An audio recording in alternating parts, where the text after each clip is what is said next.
Hey guys, I want to tell you how I came up with a plan to get back at my boyfriend, but it all went wrong and I was left alone in a big city that scared the crap out of me. Now I regret it more than anything. My name is Helen, I'm 16 years old and I'm a student. I like studying, I have a lot of friends at school, and I've been dating an amazing boyfriend for a couple months. The only thing that made me uncomfortable was that my parents weren't doing so well. My dad lost his business, and we didn't have much money. Dad always said he wanted to start over and that everything would be fine, but he needed a lot of money to do it. How ironic, right? We barely had enough money to live on, and it had a big impact on our relationship. My parents were always fighting about it. Dad was very stubborn, and at some point my mother got tired of it, and they decided to divorce. I don't know if this was a good decision or not, but life has not become easier for any of us. The problem remained the same. We had very little money, and unexpectedly for me, it affected my relationship as well.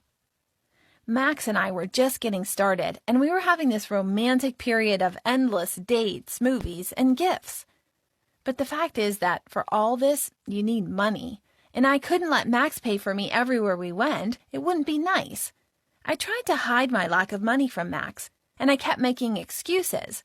So every time my boyfriend called me to meet him at a cafe, I immediately did the math in my head.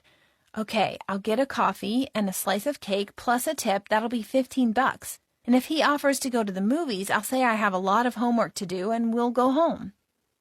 And I did this every time. Max was from a wealthy family, and trips to cafes and restaurants were regular things for him. At some point, I started to fear that he would leave me because I was too poor for him. I've seen how money affects relationships through my parents, and I didn't want that to happen to me. Every time I had to give up something because I didn't have the money to do it, Max would get really upset. Plus, he was a really nice guy, and he could have easily found another girl. And it made me jealous. And I wasn't just worried.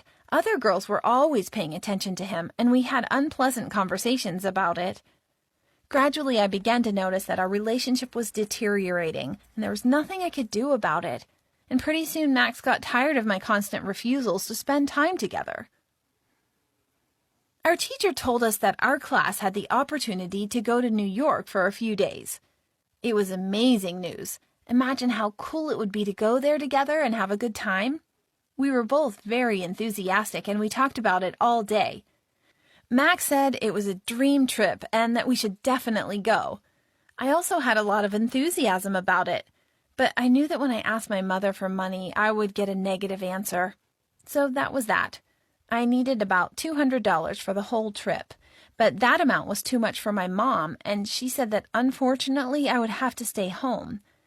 I was very upset at the time, but I was even more sad after talking to Max. I had to come up with another excuse, but he expected too much from the trip already, and I ruined his dream. That was our last conversation. He said we didn't need a relationship if we couldn't spend time together, and we broke up. At first I was sad about it, but then I started to get angry. It's just not fair that he dumped me. It's not my fault I can't afford the damn trip. That's a lot of money after all. But then something happened at school that just pissed me off. We had a regular class, and I sat there pretending to listen, but my mind was elsewhere. I tried to take my mind off Max, but it was hard because he was sitting right in front of me. I saw him constantly exchanging glances with Sarah, who was sitting at the other end of the class. They chatted and quietly laughed. Oh, you scoundrels. We just broke up yesterday and he's already texting another girl. I knew that Sarah had liked Max for a long time, but I hadn't expected him to reciprocate so quickly. At that moment, I was so angry that I decided to get revenge on him. While everyone was in gym class, I slipped into the locker room, opened his locker, and took the keychain that I made for him. He didn't deserve this gift. But then I saw his wallet. Look, I would never have done this under normal circumstances, but I was really angry at the time, and I came up with a plan. I could steal money from him so I could go to New York too and ruin Max and Sarah's weekend. So I opened his wallet, took $200 out of it, and walked out fast. Max discovered that he was missing the money, and our whole class had a serious conversation with the head teacher. He wanted the thief to confess and return the money, but I sat still, and I wasn't going to do it. Everyone in class thought I did it. They thought that's how I decided to get back at my boyfriend after our breakup. But I made up an alibi. I wasn't in gym class because I pretended to have a stomachache and went home from school. You know what hurts? He didn't even notice that my gift was missing, so I didn't regret what I'd done. And their investigation stalled, so they left me alone. But that was not the end of my plan. I was still going to go on the road trip and have a blast. I thought that then he would regret what he did to me. The day of the trip came soon. I got on the bus, and as I expected, Max was already sitting next to Sarah. And you should have seen his face when he saw me. It was worth it. He thought that I couldn't go. I said that I had decided to relax after breaking up with a fool. Bam! But that was just the beginning. I was going to keep up with Max and Sarah and make their weekend hell. And I did. I was with them the whole time. I followed them around, messed up their photos, created awkward situations. My plan worked out perfectly, and they were very angry with me. In the evening when we checked into the hotel, I was put in the same room with Sarah. Honestly, this was too much. I wanted to ruin their weekend, but I wanted to relax too. And my sleepover with Sarah didn't turn out the way I had expected. When I was unpacking my backpack in the room, Sarah saw the keychain that I had attached to the inside of my backpack. It was a total accident, and no one was supposed to see it. Sarah noticed that it was the keychain that Max had had for a long time. I tried to think of an excuse, like he gave it to me when we broke up, and I told Sarah to not look at my stuff anymore. But I guess I wasn't lying convincingly enough. In the morning when I got back on the bus, I noticed that all my classmates were looking at me very strangely, and no one wanted to talk to me.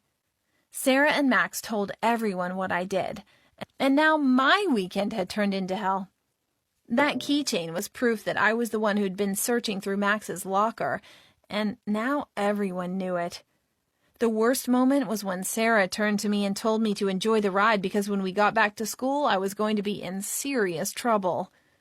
At that moment, I regretted what I had done and just wanted to burn with shame. All day we went on excursions, and I tried not to make eye contact with any of my classmates. I was always at the end of the group, and at one point I lost them. We were in Times Square. There were thousands of people. I looked around for familiar faces, but I couldn't find anyone. I was terrified. I didn't have the teacher's number, so I started calling my classmates, but none of them would answer. I guess that's how they decided to punish me for what I had done.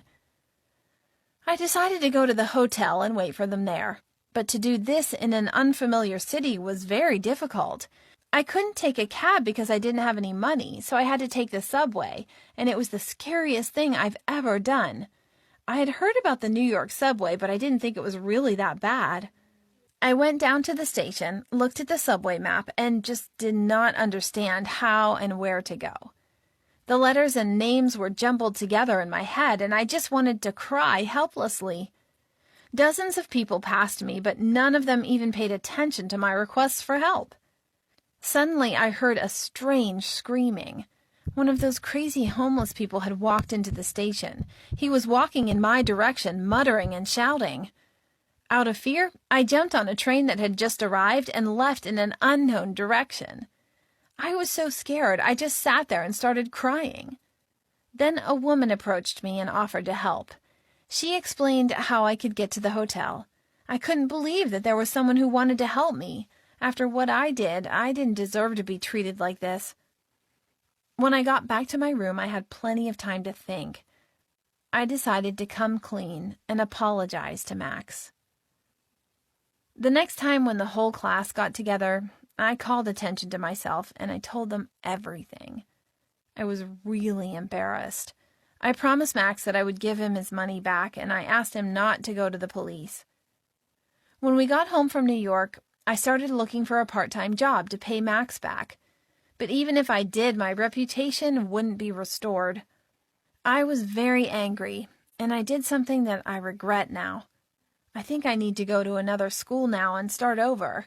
It's an important lesson I learned. You should always be kind, no matter what people say to you and how they treat you. Everything that happened to me was completely my fault. And none of this would have happened if I hadn't been so desperate to get back at my ex-boyfriend. Thank you for listening to my story. Do you think I can make it up to my classmates? And how can I do that? Write what you think in the comments, and don't forget to share this story with your friends.